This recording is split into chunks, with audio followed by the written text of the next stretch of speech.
kajian kitab Al-Fawaidul Mukhtarah. Masih kita lanjut tentang pembahasan Al-Quran. Kita lanjut pembahasan Al-Quran. Hukiya anil Imam Ahmad bin Hanbal, diceritakan daripada Imam Ahmad bin Hanbal rahimahullah, qala ra'aitu rabbal izzati fil manami, aku bermimpi berjumpa dengan Allah Subhanahu wa taala dalam tidurku. Faqultu ya Rabb, ma afdal ma taqarraba bihil mutaqarribun ilaik. Wahai Allah, jadi bermimpi, Imam Ahmad bermimpi berjumpa dengan Allah. Apakah bisa? Bisa, dalam mimpi bisa, tetapi tidak bisa dibayangkan seperti apa, tidak bisa disifati seperti apa Allah itu dalam mimpi. Kadang cahaya dan lain sebagainya, ya. Kalau dalam mimpi itu mungkin, ya. Karena banyak para ulama yang bermimpi Allah Subhanahu wa taala, Imam Abu Hanifah, Imam Syafi'i dan lain sebagainya.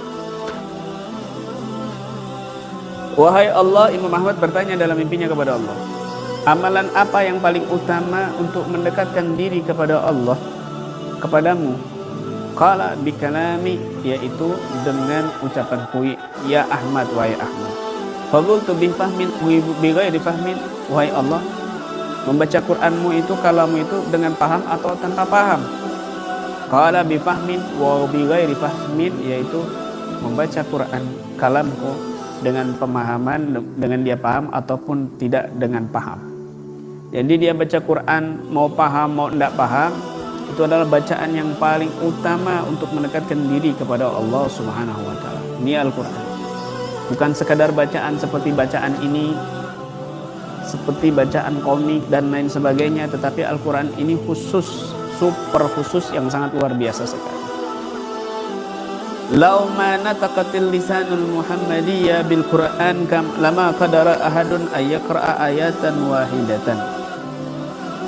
Lau ma nataqal nataqatil lisanul Muhammadiyyatu bil Qur'ani lama qadara ahadun ayyaqra'a ayatan wahidatan.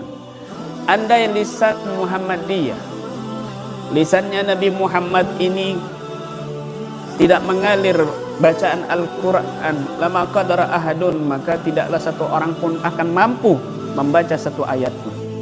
Artinya bagaimana? Kalau Nabi Muhammad, tidak ada perantara Nabi Muhammad yang membacakan ayat suci Al-Quran, langsung turun blek, maka manusia niscaya tidak akan bisa mampu membaca satu huruf pun, tidak akan kuat. Kenapa? Ini kalam Allah, ini kalam Tuhan kita yang maha agung, yang maha luhur, yang maha besar. Seandainya Al-Quran ini diturunkan di gunung, maka gunung itu hancur lebur. Lau anzalna hadzal Qur'ana ala jabalin la ra'aitahu khashi'an mutasaddian min khasyatillah. Andai Al-Quran ini kuturunkan, kutitipkan di gunung, maka gunung itu akan hancur lebur karena takut kepada Allah Subhanahu wa taala. Lalu Al-Quran ini dititipkan kepada kita, Al-Quran ini dititipkan kepada manusia, maka ini sangatlah dahsyat, luar biasa. Maka ini sangatlah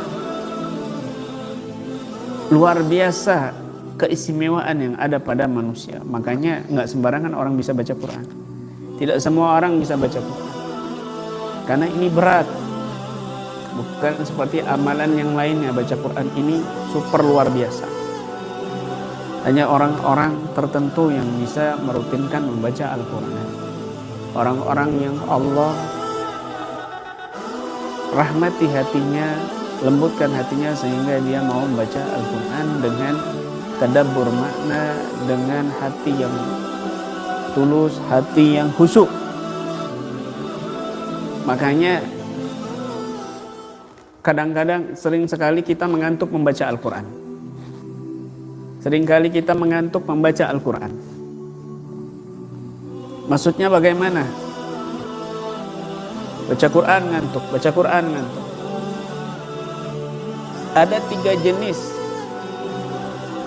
ngantuk di dalam membaca Al-Quran yang perlu kita perhatikan. Ada 3 tipe atau jenis mengantuk ketika membaca Al-Quran. Ini perlu kita pahami. Yang pertama, ketika membaca Al-Quran dia ngantuk. A'udzubillahi minasyaitonirrajim. Bismillahirrahmanirrahim.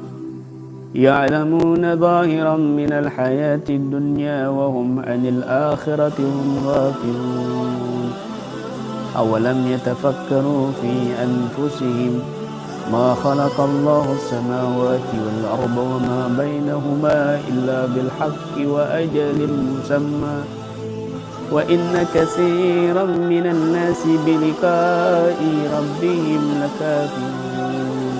Tiba-tiba dia ngantuk. Ketika dia membaca Al-Quran, dia mengantuk.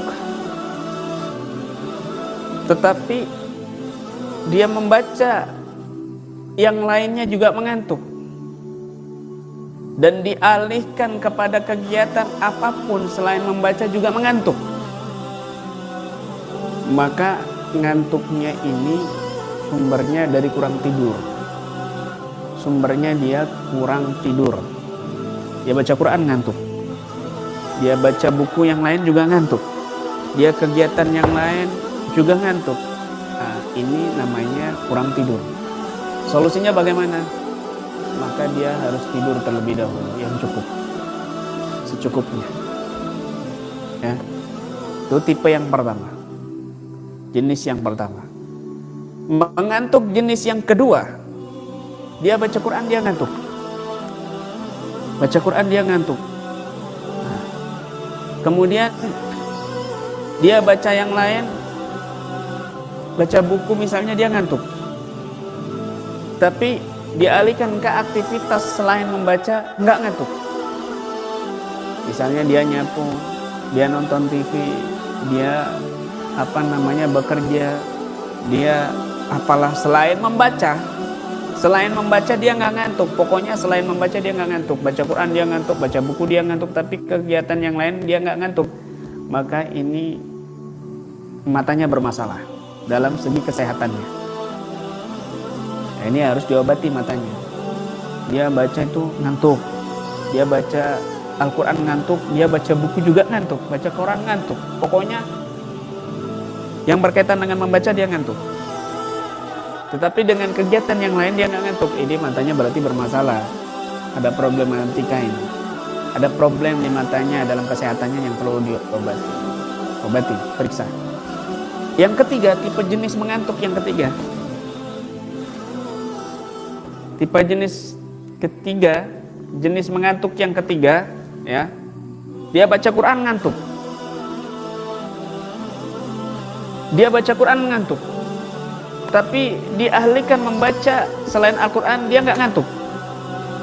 Kegiatan yang lain selain membaca juga dia nggak ngantuk. Pokoknya setiap baca Quran dia ngantuk.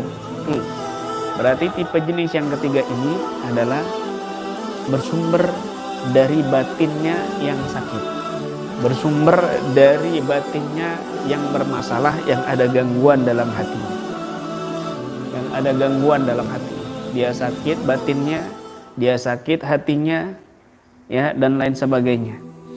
Biasanya yang ada gangguan seperti ini, ya, yang ada gangguan seperti ini, biasanya dia itu ada gangguan makhluk, mungkin sihir, mungkin jin. Pokoknya dia baca Quran itu matanya itu berat sekali. Tapi kalau baca buku enggak. Kalau baca YouTube, Facebook, WhatsApp nggak ngantuk. Tapi kalau baca Quran dia ngantuk. Kegiatan apapun dia nggak ngantuk selain membaca. Tapi kalau membaca Al-Quran dia ngantuk. Nah, ini bersumber dari batinnya yang sakit. Bisa dia ada gangguan non medis, jin, sihir, khodam dan sebagainya, ataupun hatinya yang sakit. Kenapa? Karena Al-Habib Muhammad Jamalulail mengatakan, idza tahural qalbu lam yasba' min qiraatil Quran. Kalau hati itu sudah kenyang, maka dia tidak pernah hati ini sudah suci, hati ini sudah bersih, maka dia tidak pernah kenyang membaca Al-Quran. Bahkan sahabat Utsman bin Affan radhiyallahu anhu juga pernah mengatakan, idza tahural qalbu ma syabi'tum bi qiraatil Quran. Kalau hati ini sudah suci, maka kalian tidak pernah kenyang membaca Al-Quran. Dia baca, kapanpun dia baca. Ini luar biasa. Subhanallah. Apalagi bulan Ramadan. Selain bulan Ramadan aja dia itu nggak pernah lepas dari baca Quran. Setiap sholat dia sempatkan baca Al-Quran, nyambung terus. Duhur dia nyambung baca Quran, asar dia nyambung baca Quran, maghrib dia nyambung baca Quran. Di tasnya itu selalu ada Quran, di sakunya ada Al-Quran. Sholat duha dia baca Quran sebentar. Bahkan kalau ada dia kerja di kantor misalnya, yang lain sibuk ngomongin orang lain, dia baca Quran meskipun sembunyi-sembunyi. Bismillahirrahmanirrahim. Dia sempatkan baca Quran. Mau ngeruqyah dia baca Quran dulu. Kemana-mana dia selalu nggak lepas daripada Al-Quran, seolah-olah dia tuh nggak pernah kenyang dari Al-Quran mulutnya ini, bacaannya. Nah, ini orang istimewa ini. Ini orang istimewa, insya Allah hatinya bersih. Idza tahurul qalbu lam yasba' min qiraatil Quran. Kalau hatinya bersih dia tidak pernah kenyang membaca Al-Quran. Nah, maka perhatikan Al-Quran.